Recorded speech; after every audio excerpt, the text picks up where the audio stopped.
Hey there, Cheryl here. As always, I always have to say this. It is a very special day, and every time I say it, I mean it. And today is really incredible. Jill Tracy, thank you so much for being here today. Thank you. Thanks for having me, Cheryl.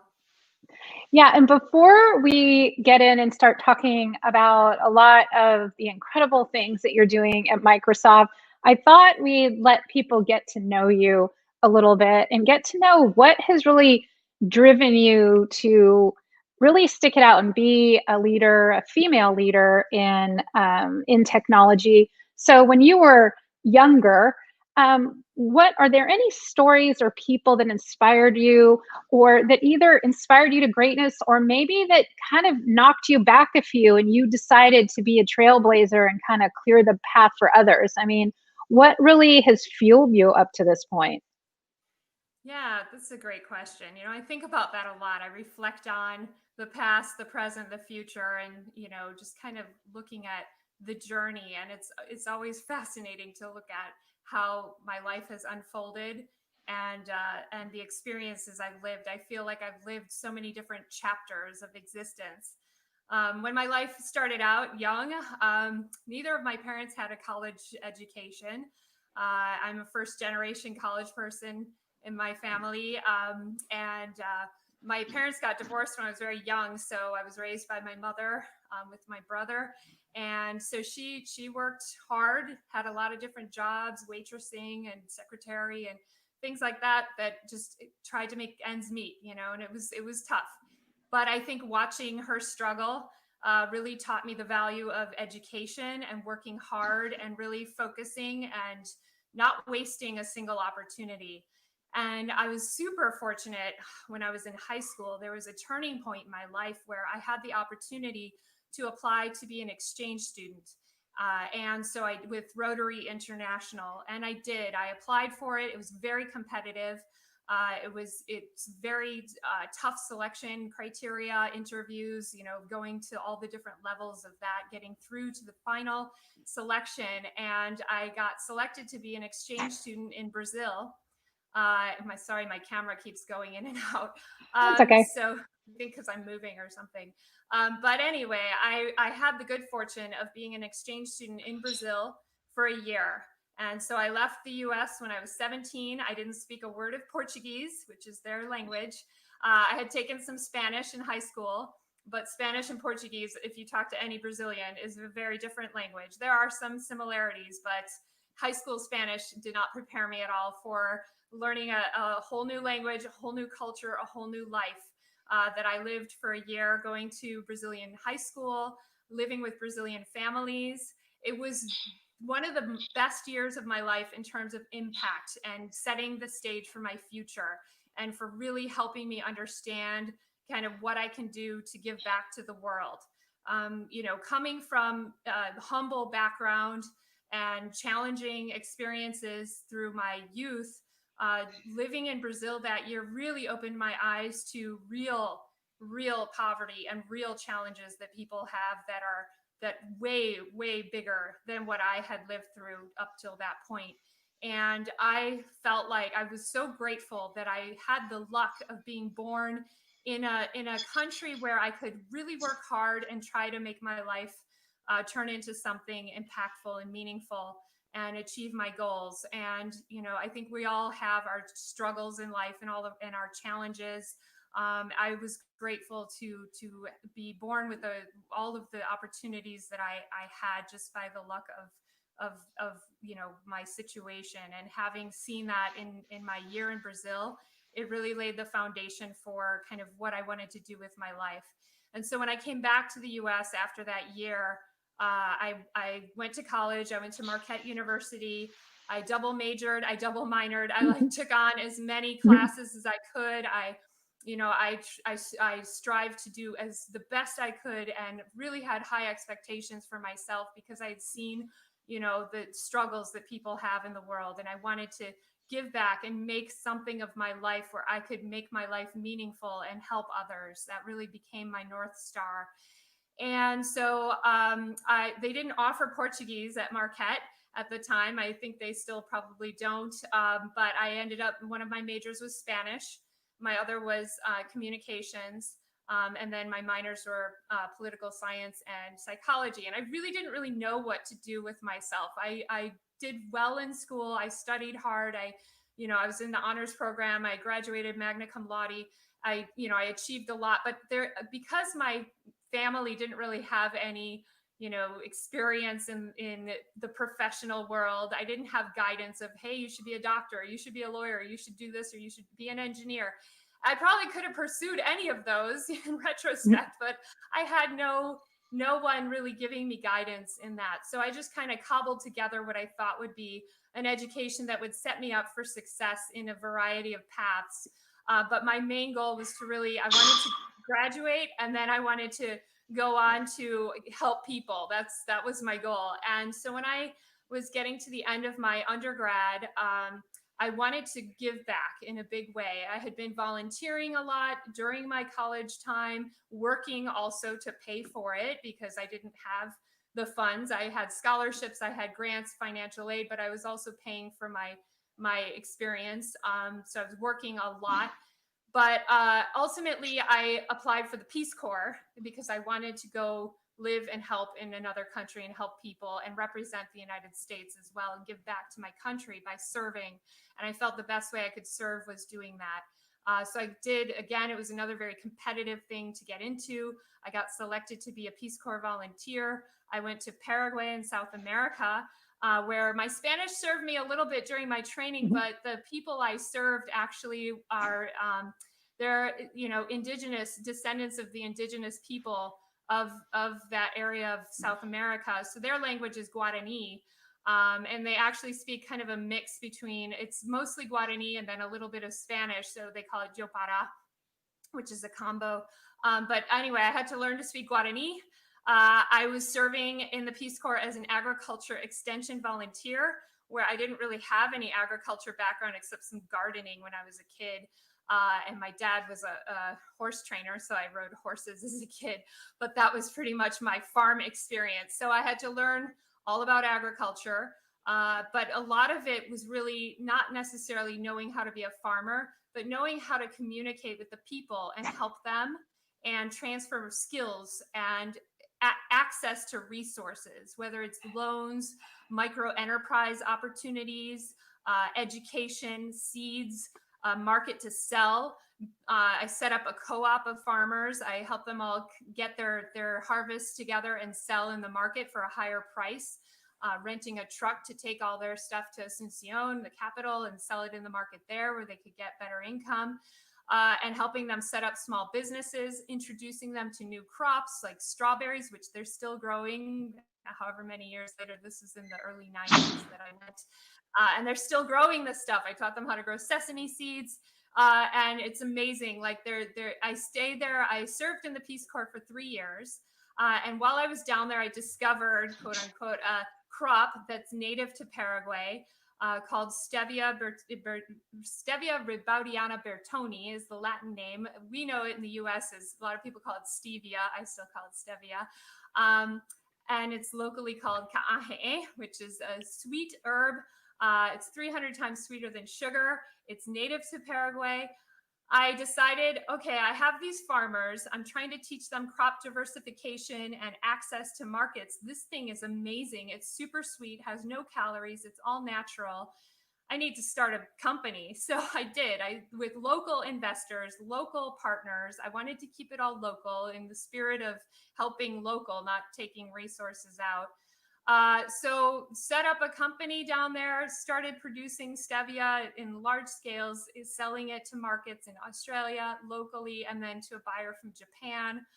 I tried to get into the US market, but this was in the mid 90s at this point, where stevia was not yet known. Stevia was not yet given the stamp of approval by the FDA. Now it is, it's in everything. So I was a little too early in my business.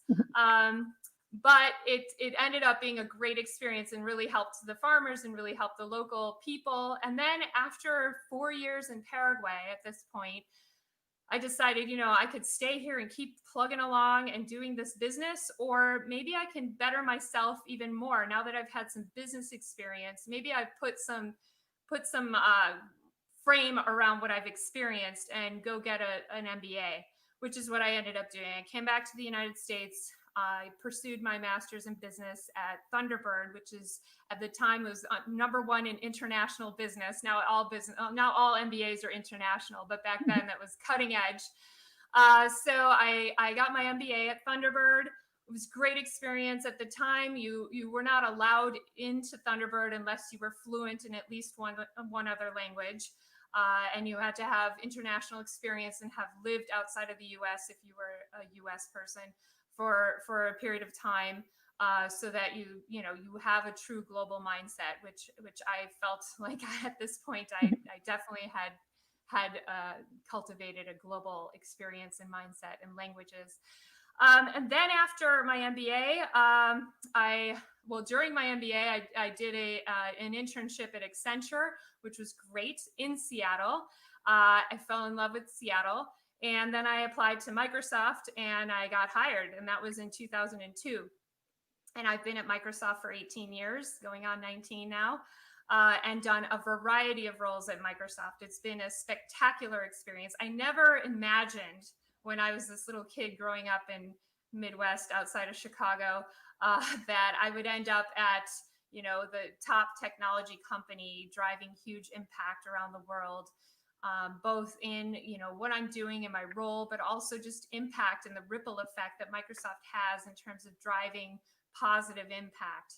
And that's really my North Star has always been to try to help the world, transform the world in a positive way, and make a really great impact. So I think that's my journey, and we can go deeper on any of those topics, but that's long-winded story for how we got to where we are today. So thanks for sharing that. Wow, this took, you had a lot of courage from a young age. And who knew that you were kind of famous for discovering stevia and also an angel investor? I did not see that on your LinkedIn profile.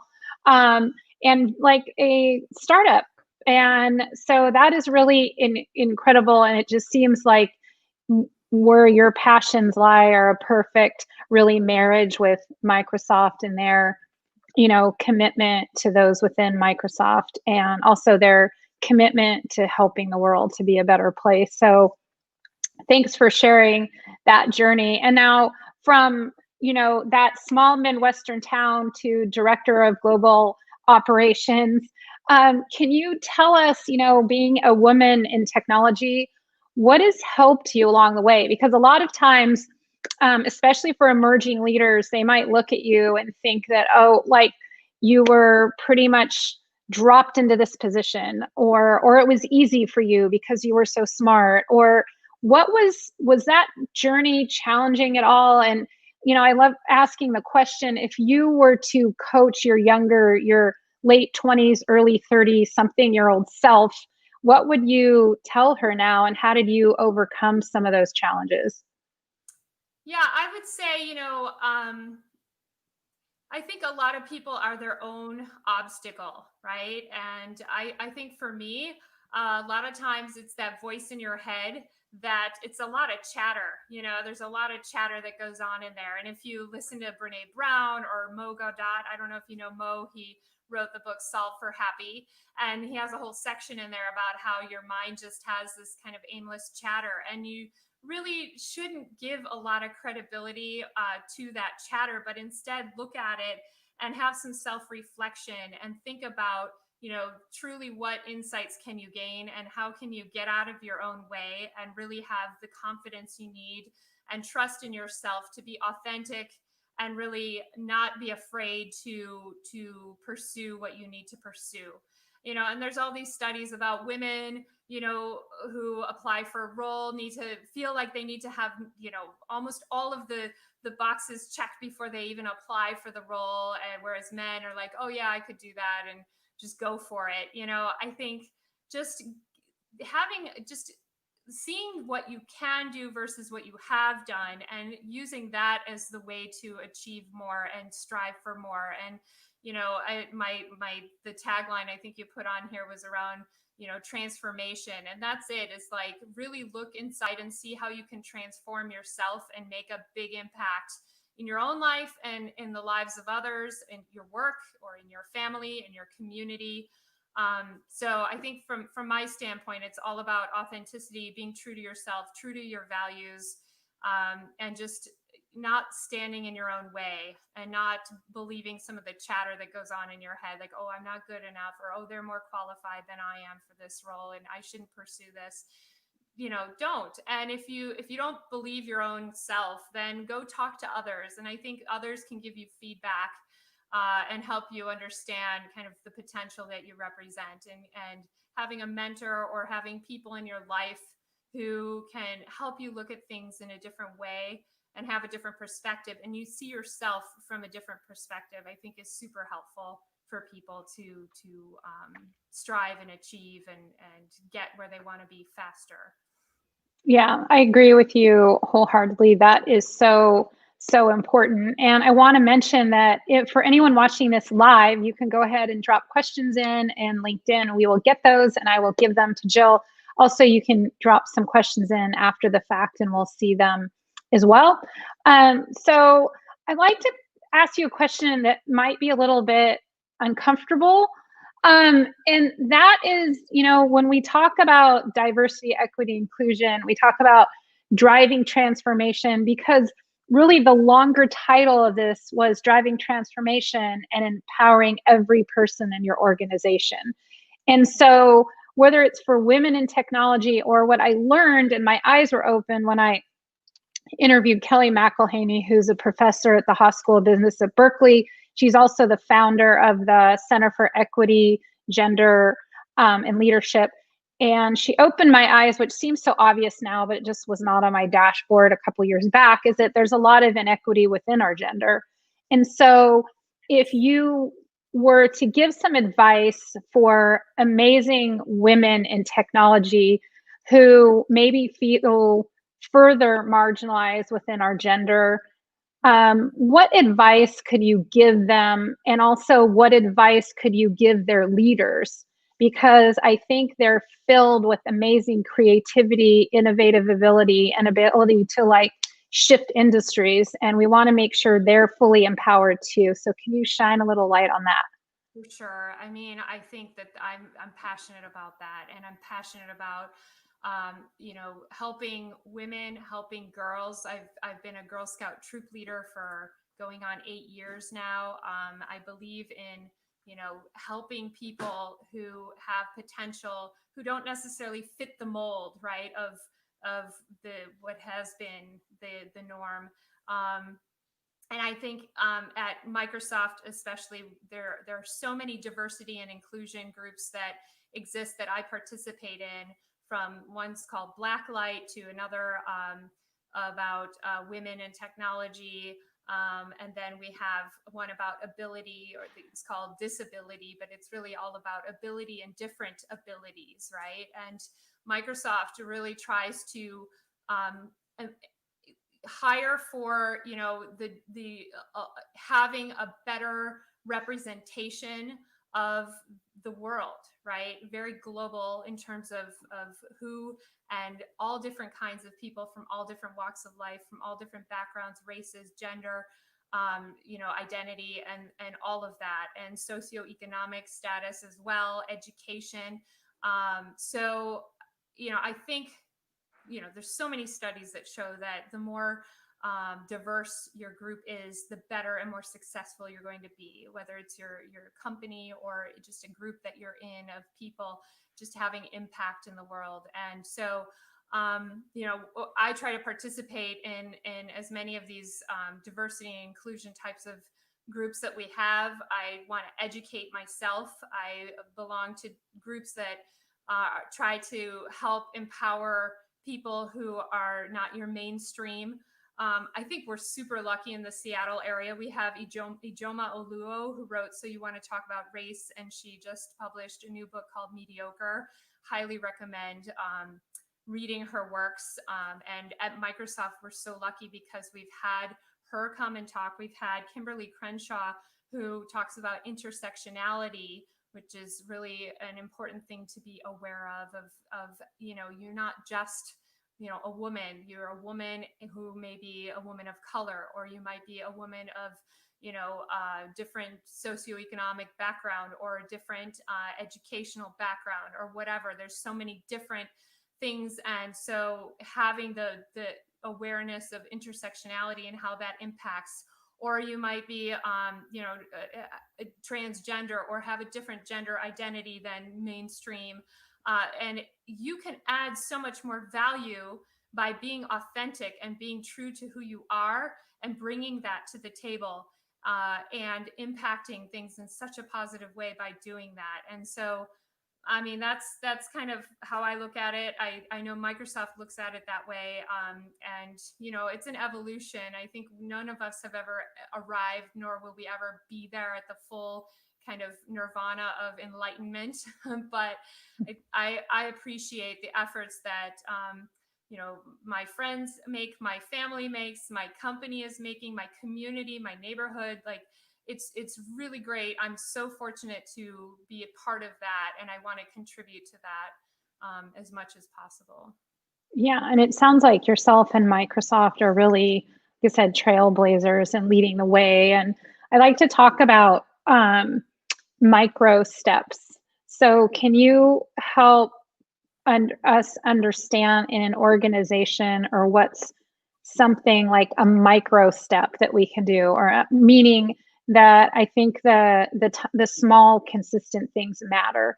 And it seems like from the folks that I've talked to are experts, in this space, it really impacts, with you doing this, it probably impacts your teams and their ability to be creative and motivated and productive and all of those things.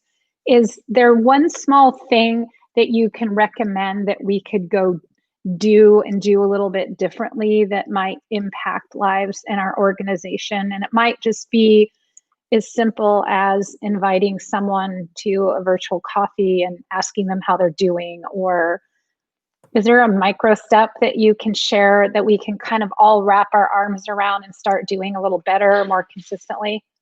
Well, I think we're all in different situations, so it's hard to generalize, because everyone is going through different things, especially now in our time of COVID, where some people are virtual, some people are back to work. It depends on where geographically people are tuning in from. But I think, even if you're virtual or you're in person, showing up and actually speaking up. A lot of times, we're in meetings that are on Teams or whatever platform, and people have their camera off. And so, I would say in those situations, turn on your camera, even if it's just for a few minutes to check in and show your face, and people can start to put a name with a face more.